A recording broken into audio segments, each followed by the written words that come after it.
पहले चरण की वोटिंग में किस पार्टी ने मारी है बाजी?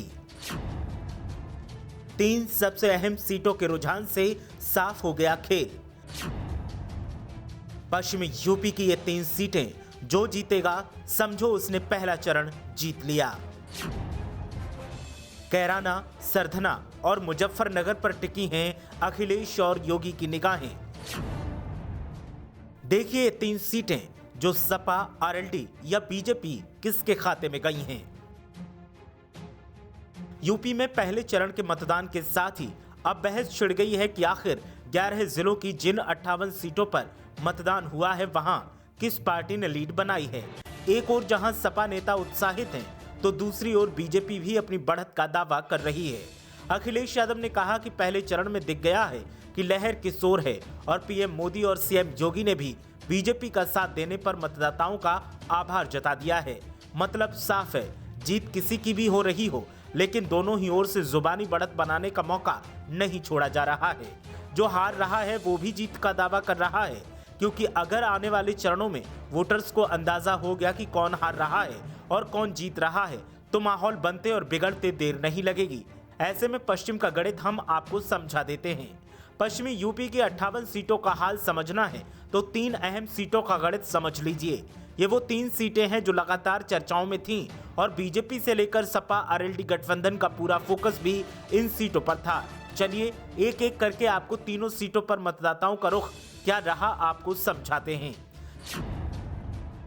सबसे पहले बात करते हैं कैराना विधानसभा सीट की। कैराना को लेकर बीजेपी का फोकस 2017 से 2022 तक लगातार बना रहा है। इस बार यहां ध्रुवीकरण की राजनीति की बात कही जा रही थी। नाहिद हसन को सपा गठबंधन ने कैराना से उम्मीदवार बनाया था। उनकी छोटी बहन इकरा नाहिद हसन ने भी चुनावी मैदान बखूबी संभाला, जबकि बीजेपी की ओर से मृगांका सिंह उम्मीदवार हैं।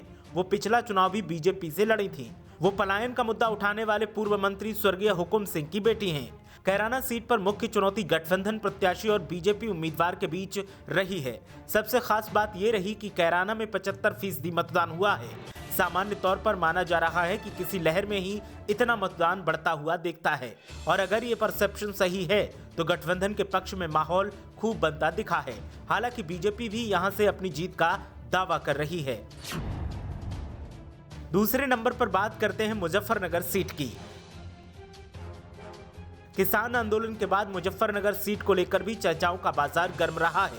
पिछले साल ही किसानों ने महापंचायत कर बीजेपी को उखाड़ फेंकने की धमकी दी थी। ऐसे में ये चुनाव काफी अहम है।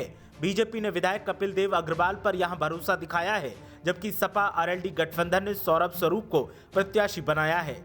पहले से ही माना जा रहा था कि किसानों की महापंचायत और बीते दिनों हुए आंदोलन के बाद बीजेपी के लिए इस सीट से जीत दर्ज करना काफी मुश्किल है और वोटिंग के बाद भी हालात बीजेपी के खिलाफ ही दिखाई दे रहे हैं। मुजफ्फरनगर में 65.34% मतदान हुआ। मतदान का प्रतिशत भी किसी कमाल की ओर इशारा कर रहा है।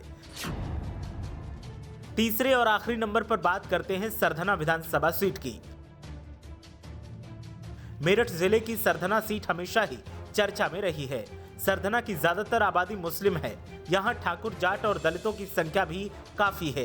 बीजेपी ने यहाँ विधायक संगीत सोम पर ही दांव लगाया है, जबकि सपा गठबंधन से अतुल प्रधान को टिकट मिला है और कांग्रेस से सईद रेहानुद्दीन तो बीएसपी से संजीव धामा चुनावी मैदान में हैं। यहाँ मुख्य टक्कर संगीत सोम और अतुल प्रधान के बीच मानी जा रही है और वोटिंग के दौरान ऐसा ही नजर भी आया। संगीत सोम को बीजेपी का फायर ब्रांड नेता माना जाता है और अतुल प्रधान इस बार पहले के किसी भी चुनाव के मुकाबले ज्यादा मेहनत करते और तत्परता से मुकाबला करते दिखाई दिए। सरधना सीट पर कश्मकश के माहौल के बीच माना जा रहा है कि अगर यहां नजदीकी लड़ाई में हार या जीत होती है तो भी जीतने वाले नेता की अहमियत बड़ी मानी जाएगी।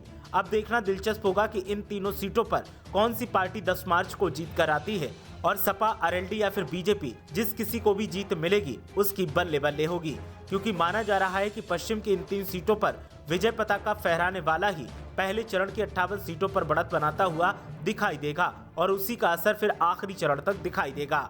ब्यूरो रिपोर्ट, मीडिया हलचल।